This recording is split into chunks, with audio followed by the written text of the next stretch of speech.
It has been quite the ride for Arik Gilbert and Darian Kendrick over the past several months, but there's no questioning this.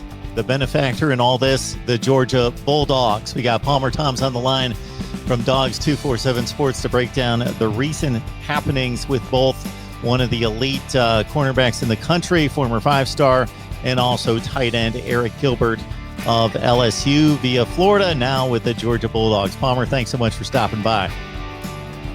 Yeah, Mark, we knew this was going to be a chaotic month of June, and it's June 1st, so let the chaos begin. I don't think that we necessarily knew that it was going to be, from the transfer portal, but, that's the world that we're living in, and it feels like it was just around this time last year that me and you were talking about the JT Daniels addition for Georgia. So Georgia has added several big-time players from the transfer portal and two more big ones today. Both of these guys have been productive on the field following highly touted and recruited high school careers, haven't fully reached that potential at the collegiate level, but have definitely shown enough flashes to show that they can play big time at this level. So let's start with Arik Gilbert, just in regards to he showed even in a down year for the Tigers, obviously minus Joe Burrow, still made a ton of plays in the passing game, immediate impact as a freshman five-star. Your thoughts about, and for those Florida Gator fans that had him for about 3 weeks and now he moves on to Georgia, of course, just your thoughts about his fit into the Georgia offense. Yeah, not sure that those Florida fans are going to be too happy about this one, seeing him. Obviously they were happy when they got him from a rival team that they play every year in LSU, and now they're seeing him leave to a team that they're going to play and compete for an East championship with every year. It's a big addition for Georgia. I mean, absolutely massive. 6'5", 250 pounds out of Atlanta. He's a Bulldog State native, Peach State native, and so he's from the area, grew up coming to Georgia games and stuff, and so it's a big addition. And you look at the addition of a pass catcher target like that, 35 receptions, 368 yards, 2 touchdowns in 8 games last year for the Tigers. Georgia is going to be added alongside several other big time tight end prospects, Darnell Washington, Brock Bowers. They've got John Fitzpatrick back as well. You're likely going to see Gilbert playing more of a traditional wide receiver position than a tight end. I think that's kind of the way that you've seen football shift to these days, where you're seeing tight end type players, split out into a wide receiver position.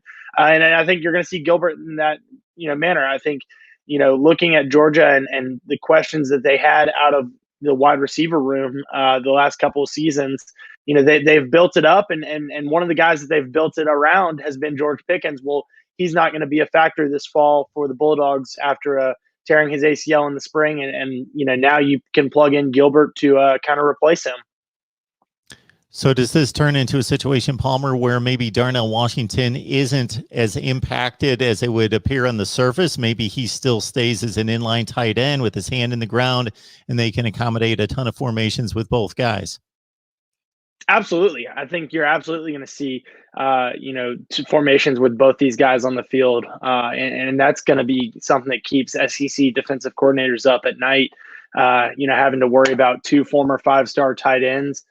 Believe that they were the top 2 tight ends in that class.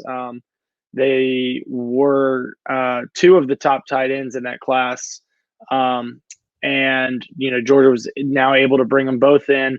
They missed on Gilbert out of high school. And actually, now that I'm looking at it, Darnell Washington was listed as an athlete instead of a tight end. But, 2 of the top players at their positions. Gilbert is a guy that Georgia fans really wanted out of high school. A lot of fans thought that they would get him out of high school.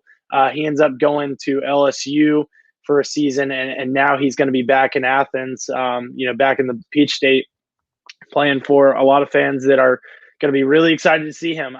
Going back to what you said about seeing Washington and Gilbert on the field, I absolutely do think that you will see Washington, who had a big spring game, had couple receptions on G-Day, and really showed it's kind of that he was maturing as a tight end.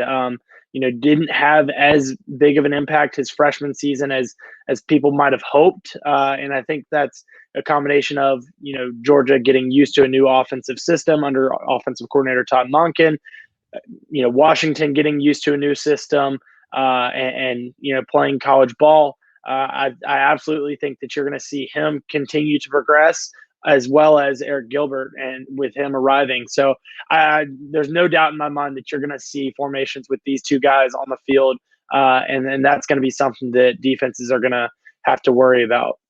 So on the first day after the dead period is over and everybody's thinking college football recruiting, the transfer portal is still humming, and Georgia benefits as much as anybody ever has in the span of 48 hours with Arik Gilbert coming in from LSU.